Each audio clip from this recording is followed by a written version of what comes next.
Once you are self-aware, you must make a change.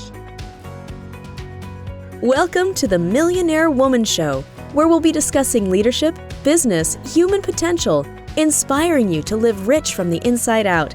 Unlock your creativity, stretch out of your comfort zone, break through your barriers, take inspired action, and achieve epic results. Now here's your host, 3-time best-selling author, speaker, and certified executive coach, Debra Kasowski. Hello, everyone, and welcome to another Millionaire Woman Show, where we bring you guests from around the world to inspire, motivate you, and help you move into action. Well, today I have Andrea Tittelova, and we are across time zones. We are across the seas, and I'm so excited to have Andrea here. She's been engaged in conscious fundraising for over 10 years. She studied political science and lobbying in Washington, D.C., Brussels. She ran for public office for the first time when she was 18 in her hometown of Slovakia. She's worked for European Parliament and lobbying department in Washington, D.C. For 8 years, she's run her own youth politics and education NGO, Youth Politics Education, with her amazing business partner and friend, and please forgive me if I do not pronounce this correctly, Debra Kasowski. Through our nonprofit, they've changed lives of 100 youth, educating them, giving them practical toolkits for full self-expressed politics, and later took the venture international when they involved YPE into the Global Academy of Conscious Politics, and then took the venture internationally. They evolved UPE into the Global Academy of Conscious Politics. Wow. So over 10 years, she's fundraised for national projects, social values, developed her own NGO in conscious politics for herself, joining amazing global transformation programs, Global Institute for Evolving Women, and in London at Landmark. She is the founder of the Conscious Fundraising Show, and where she shines light on extraordinary men and women to raise funds to make a dent in the world. And currently, her fundraising role is at the position of a country lead for Czech Republic at Bator Tabor. And Bator Tabor is a nonprofit organization which stands for children who suffer from serious diseases to live healthy lives. But something that you got to learn about Andrea, she is also into winemaking. And the vineyard was passed down from her beloved father. She took over production of the vineyard in 2013 when her father passed away. And today she produces a white Riesling and a red called, okay, I'm going to give it a shot, Andrea, Svato Varenke, which is similar to a Swiegelt. And the secret to making a great wine, she says, is simple. You need to have great soil, and only touch the grapes with love. And she's grateful for Mother Nature, sun, rain, and every grape that goes into this process in September. Please welcome Andrea Tittelova to the show. Thank you, Debra. Debra. Excited to have you here. It's amazing. Thank you so much, and welcome everyone. Good morning, good afternoon, good evening. Thank you for our invitation. I can't wait to rock with you today and have a great time. And thank you for such a beautiful introduction. I truly appreciate it. Oh, you are so welcome. So Andrea and I have met through a program that I have been a part of, and she had been a part of as well, through the Global Institute of Evolving Women. And just a connection, just a synergy I feel with you, Andrea. And you know, we just got off an Instagram Live, which was a lot of fun. And now I'm so excited to share you with the audience, our global audience who listens from the world, listening to life, leadership, and business lessons. And today I am really excited because this is something that I think people need to be more familiar with, is tell us, what is conscious fundraising? Very simple. It's a fundraising that is not based only on raising the funds, which people associate with money. For me, it is creating like a triangle where you have three things. And it's that you connect with people. And one element of conscious fundraising is the field, So the field you connect with people you talk to a field of the people you talk to and you can connect. And this is also raising some funds for you, some richness that you can get from the people. Then there is a time, and it's a time you get or people give you because they love working with you. They love collaborating with you. They love co-creating with you. And then on the top of the triangle, there is funds. And why I say conscious is that we as the human species, using Richard Barrett's formulation, interact with people from different levels of consciousness. And we in Global Institute for Evolving Women work with women like you and me and others around the world who interact on the level of 5 and more, which is like transforming something. And I think this is the level where you, if you meet with someone else, it's the level of consciousness. You can create really a win-win to both sides. And I will just name it now, we can touch upon that. You create an impact, which then can be channeled and can be funded by funds, by a time of specific person, or by a field of her or his contacts, simply said. And I think at the end of the day, it's really that impact, that having that meaning and significance in the world really makes a difference. And one of the things when I, was first thinking about consciousness and how people monetize their businesses or their purpose, one of the things that really caught me when we were talking about that conscious fundraising is people think right away, like you said, that fundraising comes in the form of funds when we want to. And ultimately, that might be part of the goal, but it's not the end goal.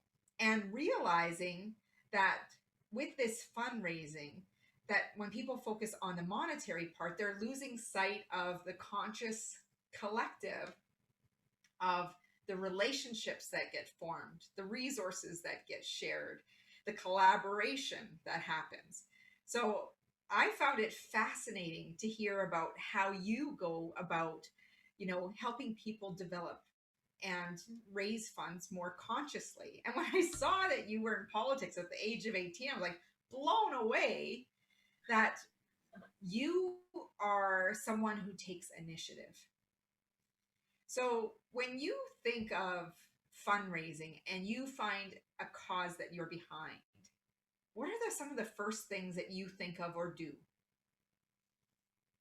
I'll take some examples to explain everyone the ways of fundraising on all spectrums. So on the time, on a field, and on money. With time, it's a very clear, last year, we got a very important donor for our foundation, which meant that we could create the different activities for the kids who are tied to the bed. And that donor helped us a lot, and it was the biggest financial donor. But this year, I spoke to her and she said, I cannot give you money now, but I'd like to work with you to co-create the methodology, to co-create the way we engage the hospitals, and I want to work with you. And it was January 2021 when I actually got her commitment of a time. She's a head of CSR for whole Europe in this Danish bricks company for kids. I cannot name them, but you might know who I'm talking about, the world's largest one. And she said, I cannot give you money now, but I want to work with you and I want to co-create with you. It's been 4 months, January, February, March, April, May. So it's the 5th month. We went on the call yesterday and she asked me, okay, how much you need? She asked me that after co-creating with her. And I don't say that we will get this money. I want to say that she wants to be involved, and her time that I get by listening to her and not just asking for money is the most valuable asset. Because she told me, I know you need money and I know we want to invest into you, but not now. Now I want to give you my time. So this is when you get the time of someone you really love collaborating with. Going to GFU, it's a field. When I started in Global Institute for Evolving Women, I was leading youth politics education.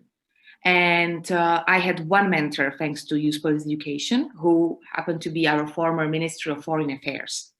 So there is a connection between politics. And he had been well informed what I do with youth politics education, and that we have an ambition, or we would have an ambition, to send as many people as possible to public institutions. And when I wanted to join GFU, I didn't have the funds. I was 22. And at that time, the founder of Global Institute for Evolving Women, Bea, as they arrived back from London to Slovakia, knew some business people whom they were in touch and whom she mentioned about my initiative because I showed an interest. And what happened to be that one of these business people, who was a friend of hers, had a talk with my mentor, who was the Minister of Foreign Affairs. And at that time, he said, all right, if you say this is a great potential for this country, I will support her partially to get to GFU so she can move it on. That was 2015. And I immediately, got a feel, first of all, that Bea took a stand for me.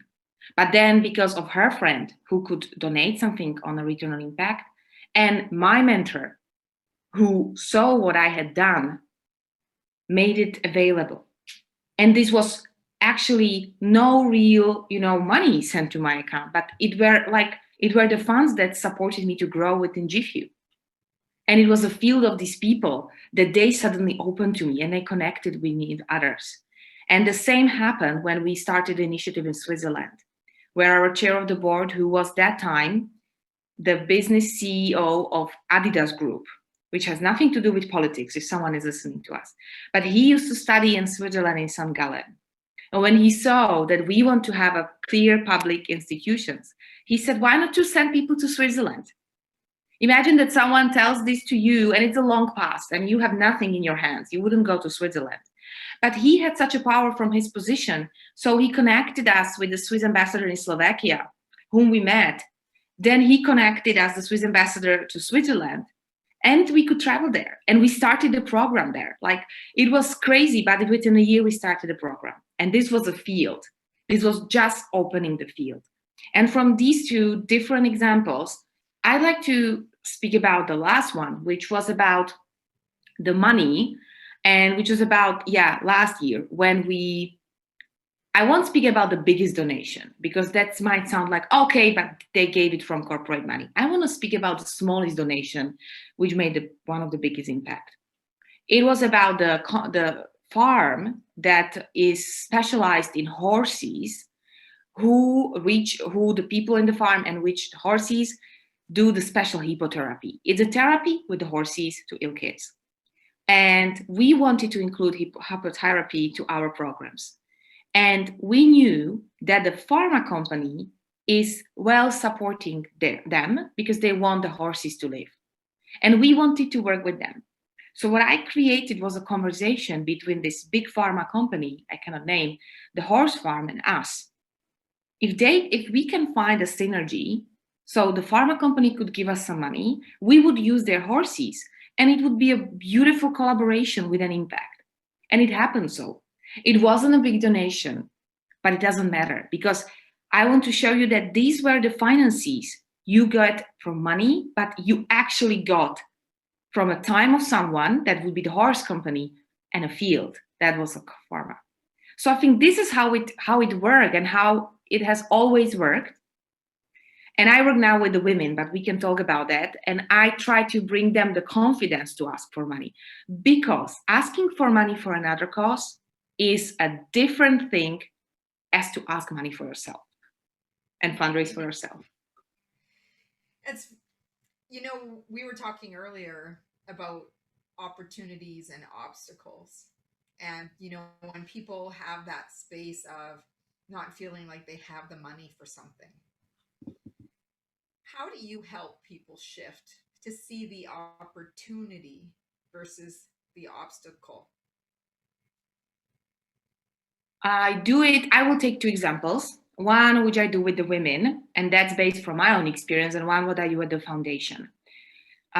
With foundation, when speaking to the companies, especially who are our biggest donors, we are the foundation in all Central Europe, so Hungary, Poland, Slovakia, and Czech Republic. But every foundation has its own companies. And it's always about listening. What are their priorities? And when we tap into that, there is always money. It's beautifully said by my amazing role model in fundraising, Lynn Twist. There is never enough and there is always enough. And what appreciates. So when you appreciate their work and you sow some great symbiosis, they start appreciating your work. Clear example, so everyone who's watching sees it's a like real practical example. We are now launching the programs in the hospitals and in the schools. In the hospitals for kids who are hospitalized, at schools next year for the ones that will be integrated. One of the big technological company has this in its goals. So we asked them, all right, let's work with us and let's co-create a great collaboration that you will help us with technical equipment in the hospitals, because by now we have been doing that, routers, internet connections, coverage, laptops. And then with schools, as you want to have an impact there, we have some great curriculum there. Let's do that. And it seems that it will work out. The same was with these playing bricks that happened last year. So this is really about listening and fine-tuning to show them that they have abundance. And you always speak to people who have some abundance.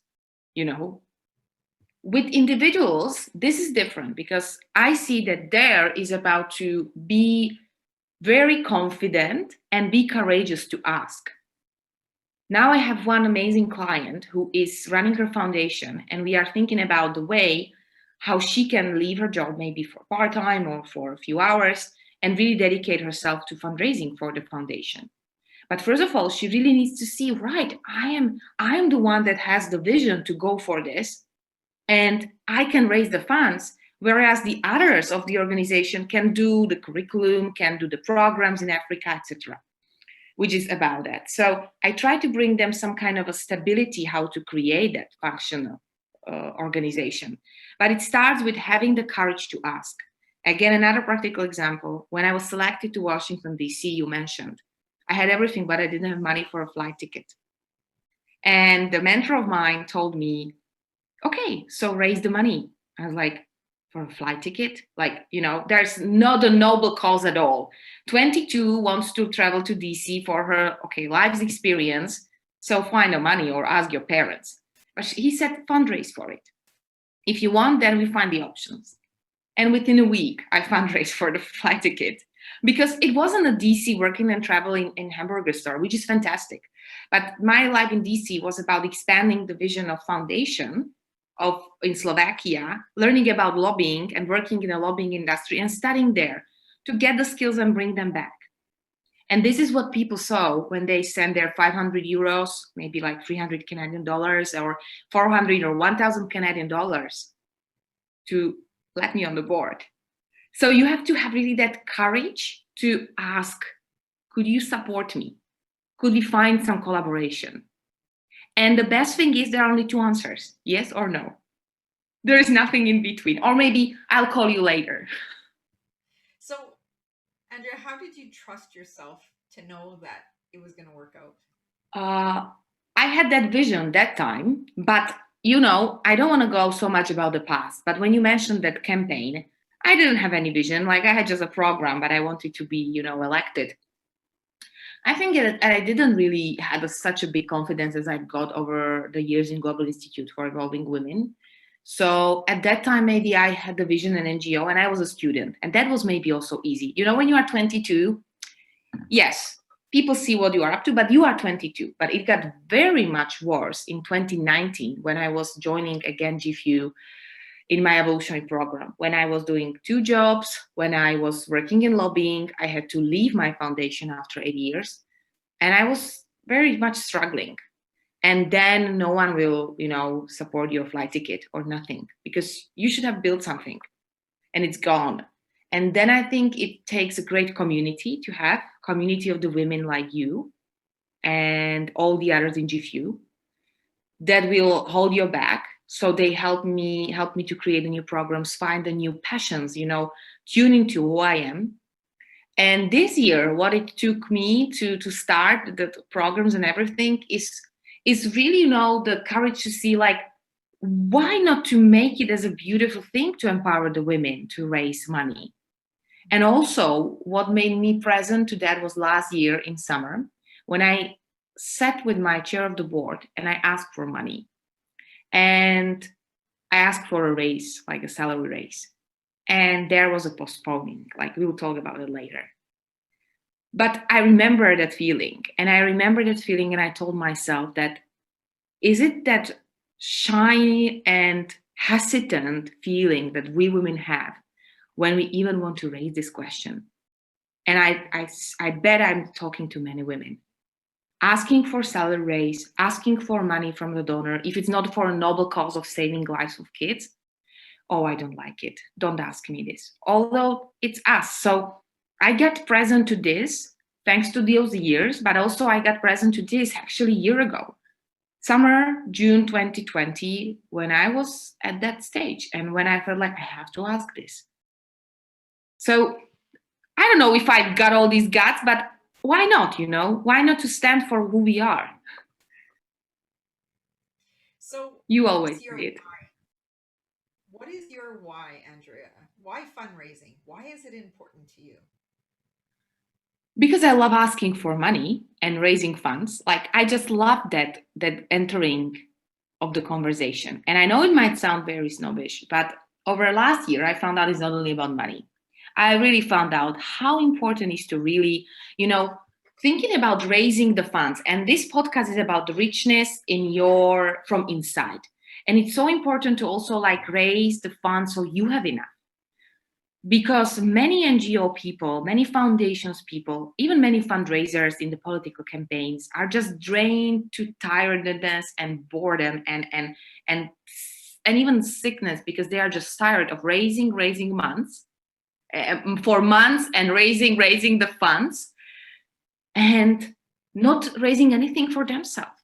And I love what you always say, you have to come from your inside. So my why is that we women have to be empowered to ask for money, either if it's a salary raise or it's a fundraising. We can create a lot in listening to each other and collaboration. And this is my why, because I love conscious relationships as well, which are you can create only when someone gives you trust and money. And I think, and sorry for this expression, it cannot go one or another. If it's only money, it won't work for long. And if it's only trust, it's beautiful. But when you raise the funds, you need some funds. But again, it might come in a year. And there is one thing you say, there's a resilience and persistence of nourishing. And you said it, Debra, today on my show. It's reinforcing these relationships, but beautifully and with a real honest purpose. And I love doing the deals with people in a way that we all create something with it. It's just not like a sign and the logo on your webpage. By the way, it doesn't work anymore like this for those who are listening. It really works. At least it has worked for me for those all years, based on connections and co-creation. I think it's because people want to be a part of something so much bigger than themselves. And like the person who said they didn't have money right now and wanted to be part of development, that alone is an exchange that you can't, disregard in any way. It's such richness, such perspective. And then when money becomes available, it shows up. I remember being on a plane. I can't remember. I think she was going home or she was coming to Edmonton and I was going somewhere. And we sat on the plane beside each other and we just got to know each other in this beautiful soul.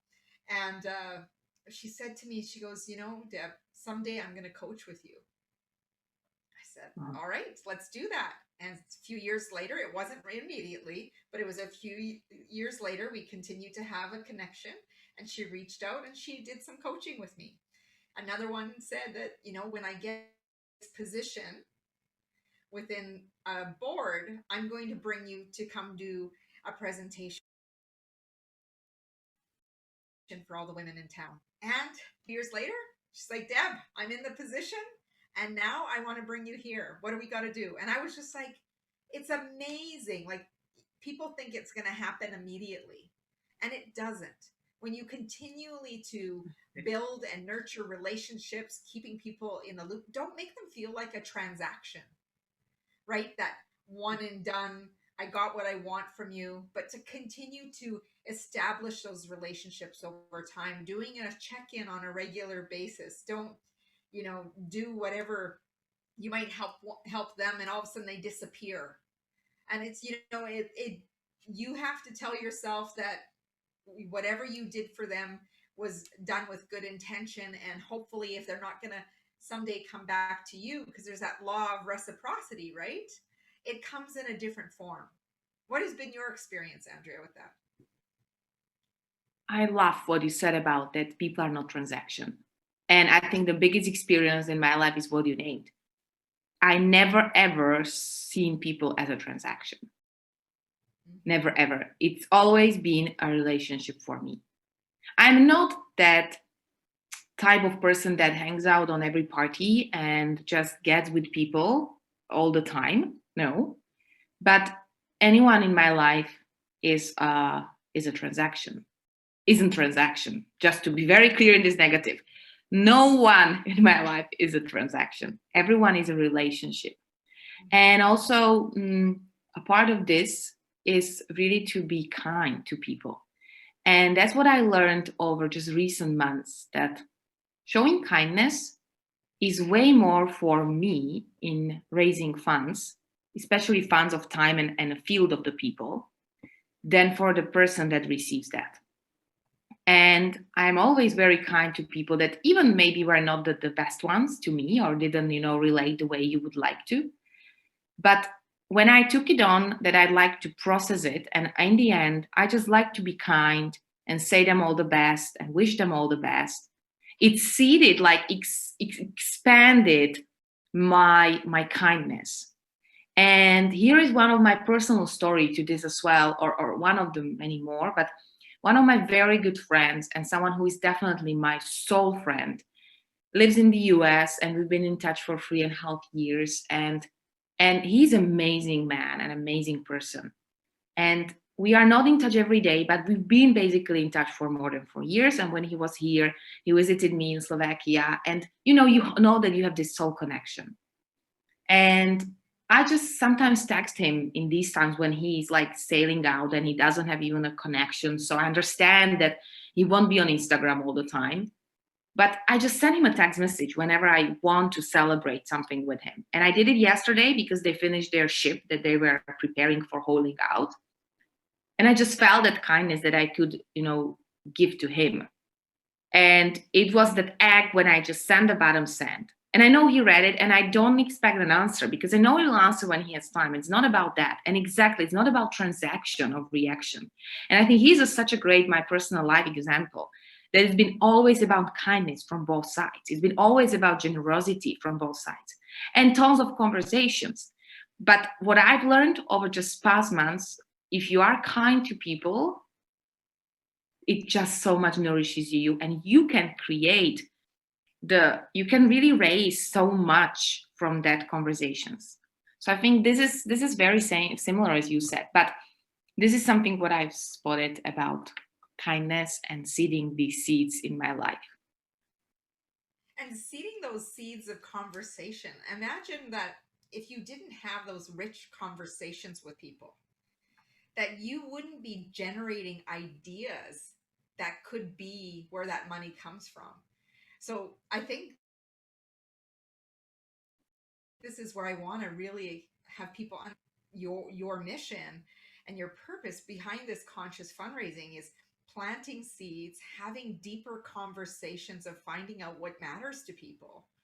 And when we start discovering what matters to people and they have an opportunity to have significance, like if you and them had a conversation and they said, yeah, run with it, Andrea, take it and make it be born, this idea, they can sit back with the satisfaction that they know that they were part of it, right? Because that idea was meant to kind of like carrying a torch and passing it to you and saying, here, take it, run with it, make something happen with it. And then that ripples to all the people that are impacted by you. Yeah, I think you completely nailed it well. Exactly. It's the amount of people that are suddenly impacted by our conversations. But the source of inspiration is for me a lot in Global Institute for Evolving Women, because even if there's a bad day, or even if the mentality of people in this region maybe works different than the mentality of entrepreneurs in London or in America, especially in America, because fundraising is such a phenomena in America and maybe in Canada. Here it's different. Then I tune into the global network, and it's like a balsam for, like a balm for the soul. And from this, you can come out with ideas. And I'm not a generally big creator, I would say, and I'm not. And I wasn't even like this with listening. Like if you ask to any of our GFU other members, they would like, okay, can you just listen, Andrea? So it took me a while to transform this. It took me a lot of time to, it is like this. I have to listen to this part, to this point. So for those of you who are watching us or listening to us and feel like, oh, she has it, that's so natural. No, I've been mastering that, and it's still a big muscle to master. Because until I always say, until you close the deal, in the deal maker language, and for those who are lawyers maybe know that there is such a process, and that's an enrollment, that's fine tuning, that's being present. And I'm learning that because every week I have tons of conversation, like many that are filled with this. But it's good, yeah, sometimes to kind of narrow it down and calm and find the inspiration, how the conversations will look like, and tune in and try. I am someone who loves experimenting. So unless you don't do an action, you cannot see if it has an impact. Unless you don't do this conversation, you sometimes don't know. And this is something what I thought over past months, doing the fundraising shows and doing the Instagram lives and being in touch with GFU women and playing with you. I had such a respect to have someone like you on my show, because Debra is someone who sells the thousands of podcasts. She has the books, like she's professional, and she accepted my invitation to the show. But why not to try? Become prepared, be prepared. That's a one key asset to every call. But just try, make an action, because there we learn. So I would just say that where I get the inspiration is GFU and it's the people I talk to, but it's also about all of this mastery that goes like year by year. And I hope we talk about that. We'll go by your 109, and I'm fine with 100. So we have many years to go to master this ability, just a little bit casual, Yeah. One of the things that, strikes me is, when I think about networking, being part of GFU, the Global Institute of Evolving Women, it helped me shift my thinking to the way that traditionally I've seen a lot of networkers do. They go to large functions, they gravitate to the same people often. They might meet one or two people that are not really particularly going to how we call the wealth garden to enrich the soil or whatnot.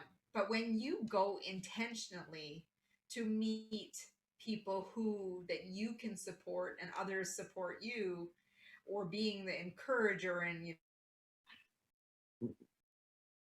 steering away from the people who are the discouragers, it really makes a big difference. And when you evaluate and take some time to reflect on who are the 5 people you hang out with the most, are they enriching the soil? Are they helping you or supporting you? And again, it could be through time, it could be through mentoring, it could be through conversation and generating ideas. I would love for you to talk about, your approach to networking as you build your network of people that you build those relationships with. I'd like to bring here our mentor in GFU, Jess Russell, and Jess is an astrophysician, and he always speaks that it's not anymore about networking, but it's about field working, about like resonance. And I'm not an astrophysician, so I cannot really replicate what he says, but it's really about the resonance we create and the vibrations we create. And this is the way you somehow connect with people. So this is what I love, that we really want to tap into the field of the others, because if it's just about like business cards, or if it's just about showing up at some meetings for 30 minutes and then going off in this Zoom era, it's not enough.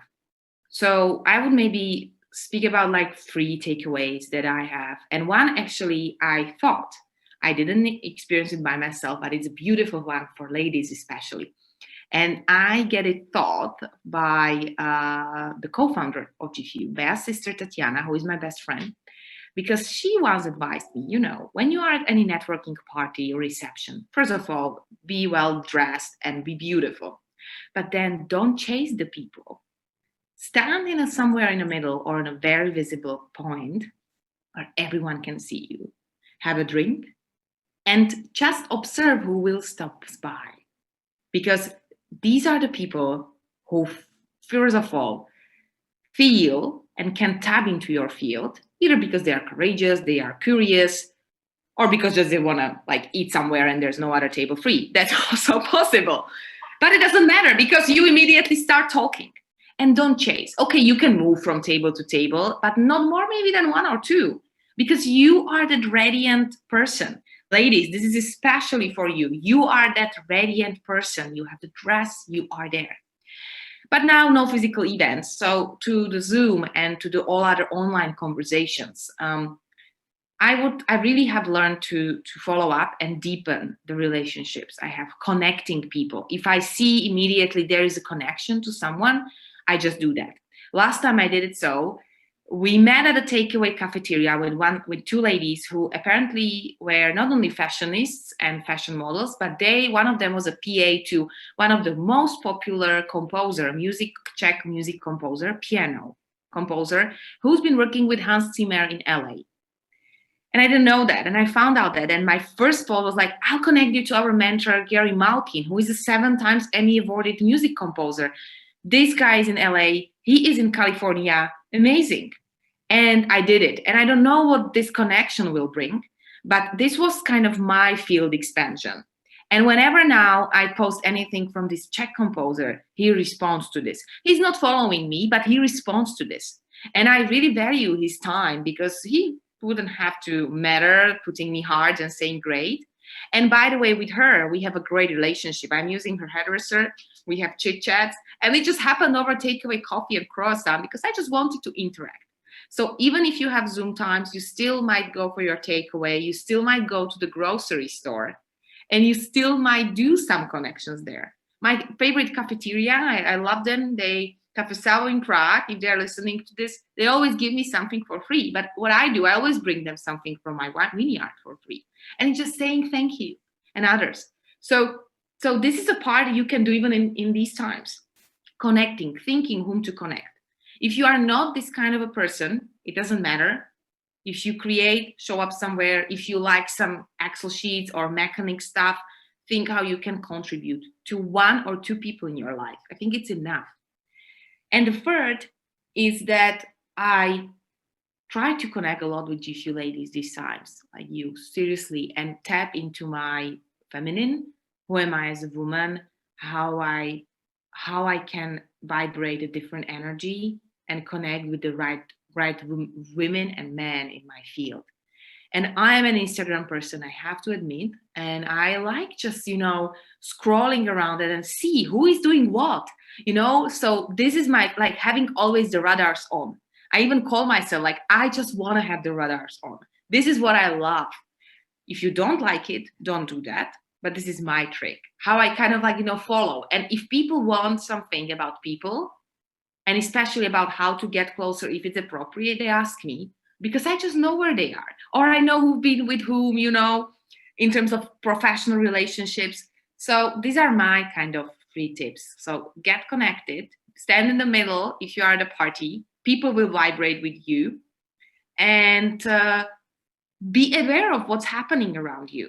And even if about 1 or 2 people in your life, or about hundreds on your Instagram network, just be aware, like follow up, respond, react, and send some compliments, send the hearts, or say you are great.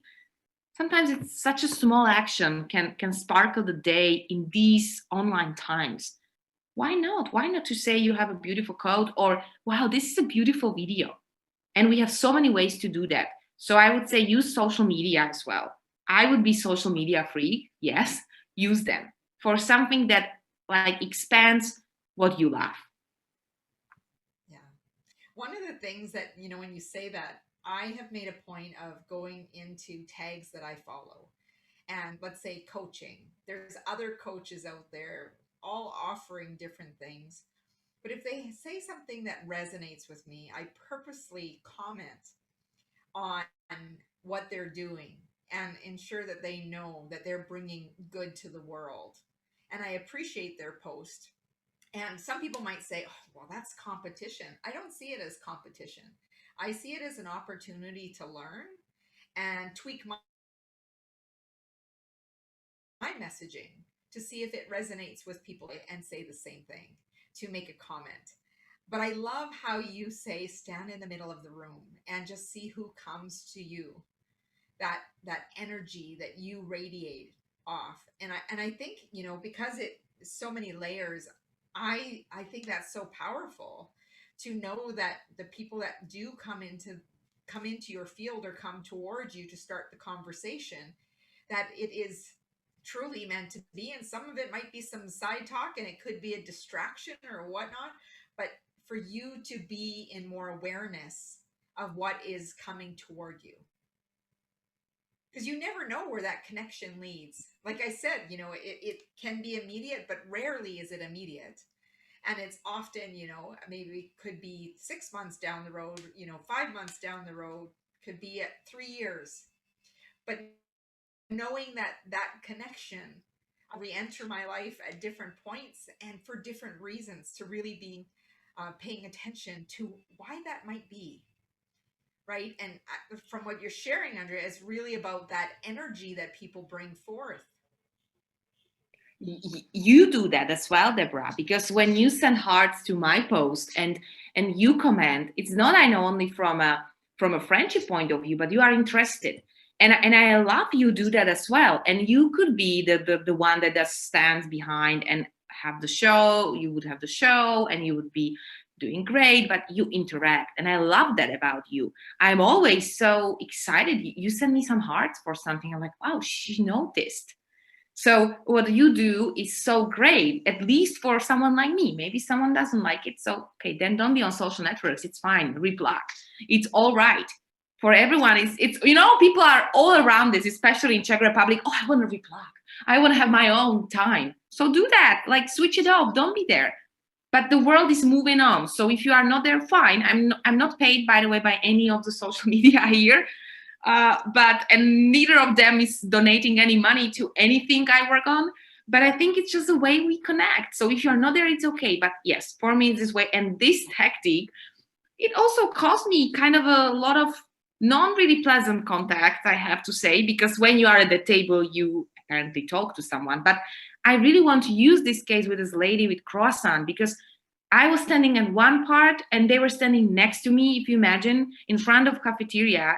And there was nothing that could be saying for us. They were doing pictures and photos as the fashion models. And suddenly out of this, it's a beautiful connection that, by the way, saved me, because I have my hairstylist finally, because I just thought, like, she's a fashionist. She has to have a hairstylist, even in these times. Of course she has. And he came to my house and he just did me whole hairstyle for such a good price. And he's an amazing young man. So I even can support him. And it's not kind of, this high level fashion style you pay like thousands of euros or even Czech crowns. And then it brought me to this composer. And I think it will bring me to other things with her. So as you said, sometimes it's really the level you vibrate, and it's happening to me with people in the streets, and I love talking to them. And it's actually, I think, the vibration that you attract. And it's good to know if it's not the right one, because sometimes I just leave the party without one business card. And sometimes that pays away, or it pays just one dinner and you don't want to really be in touch with this person anymore because it's not the fit. But it's good to try. And I just want to share you one funny story, because this happened to me with last reception back in June 2020. When we finally met, I dressed up the best. I met a very interesting man who wanted to donate us. He was representing a very good automotive company. So we agreed, let's have a dinner and let's have talk. I had some kind of a guess that the dinner might or could have been with a different tone, but I was just curious. So I suggested my favorite restaurant, and I came there in my best dress and I was ready to talk. Of course, the first thing that was on the table was a big bouquet of flowers, like a huge. I've never received such a bouquet of flowers. And as the waiters, I always get to the restaurants I know and I love, so the waiters know me. And they were like, "You apparently have a date here." I say, "That's not a date. And please have this in mind. This is a professional dinner, so treat us this way. And at some point of time, bring us a bill." So they knew. And we had an agreement with them, and then I entered and we had the conversation. But that bouquet of flowers, of course, was a sign that that should be something more. I thanked, we had a great dinner. We agreed that once they have some funds, they would help us, but that was it. We've never met again. And I would never ever like to meet, maybe, because I clearly understood that it's misunderstanding at all. But it also happens. At least I had good dinner, and that was it. It was fundraising dinner that was fundraising only for me. And sometimes there could be big misunderstanding what's raising the funds for someone. Like, I think it's just good for us ladies to see this. Like, we met so many men on the top levels who say yes to fundraising. So when you meet them, I will be honest, I had many dinners which I always saw as a dinner, and then I took taxi home. But there were many expectations. And I always advise women like me who are, for example, younger and not are in the 50s, if it comes, you have a good dinner or you have a great lunch and better lunch or breakfast, and it's enough. And you never meet again. And there's no funds. And I don't know if you won't use this, but yeah, I had to be like this, because otherwise I don't know what would happen. Sometimes, like, they think they can think that's more than dinner or breakfast or lunch, so it's not. But then you set up the boundaries also in terms of what money you will accept, from who you will accept the money, from who will accept your time. And if there's misunderstanding, be polite to each other and go away. But I wanted to share this because I think, yes, stay kind. We always are kind to each other. I just saw with this first bouquet, okay, this is the first and the last I want to get from this person. And he wants to send us money. I'm grateful, because the automotive industry he works at as a clear, great German industry. So that would be correct for the purposes we do, but no more dinners, right? No more breakfasts.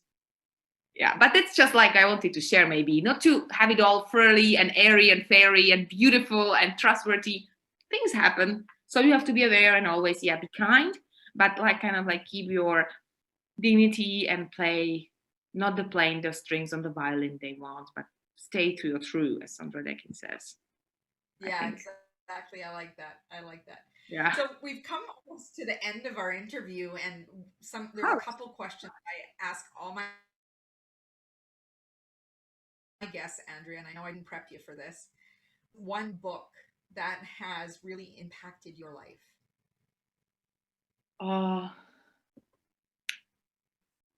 I would say it's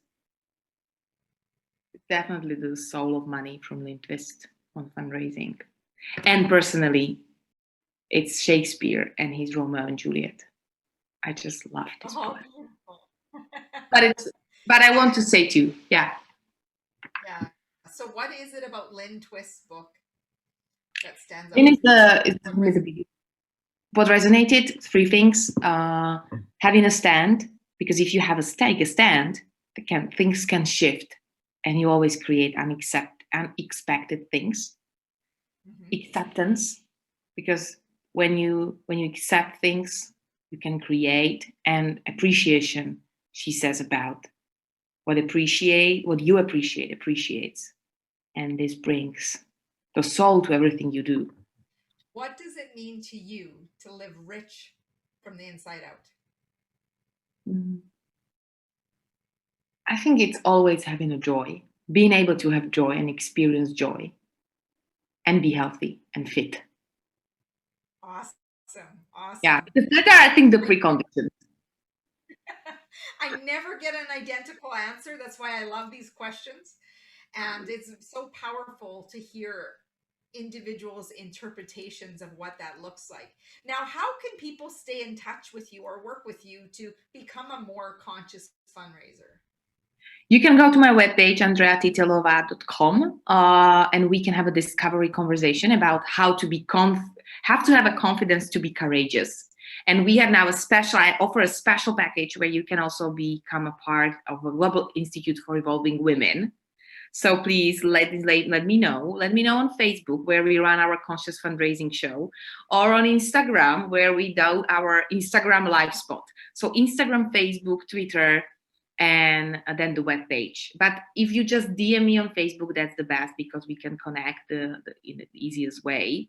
And we can talk, what are you up to, and what we can create together with you, with Debra, with GFU. And it's not only my own solo creation. And I would love to plug you into communities that I'm around, so you can get the most out of the life. Fantastic. Thank you so much, Andrea, for coming on the show. And for all of you listening, you know, I will have all of those links in the show notes just down below, because for you who are watching us on YouTube, all the links are going to be there in the description. And we'll have everything available also on my website, and Andrea will have the assets as well. So we'll make sure that you're able to connect with Andrea, myself, so that we can help you rise up to whatever it is that you're creating in the world. Andrea, thank you so much for coming on the show. It's been so meaningful to me to have you here and continue to deepen our connection as well. Thank you very much. Thank you, everyone. And thank you, Debra, for being an inspiration and light for me and a balm for my soul every time. Thank you. Thank you so much, deeply from my heart. For those of you, please go over to my website as well at www.debrakasowski.com, where you can get your free 3-part video course right now, Making Habits Stick, to build some focus and consistency into your goals, your dreams, and let's make them happen. You can also set up a discovery complimentary call with me if you want to learn more about coaching with me through Debra Kasowski International. Just go over to the webpage. There is a form for you to fill out there. But as Mahatma Gandhi says, be the change you want to see in the world. And on behalf of Andrea and myself, go out and make today. Thank you. Bye, everyone.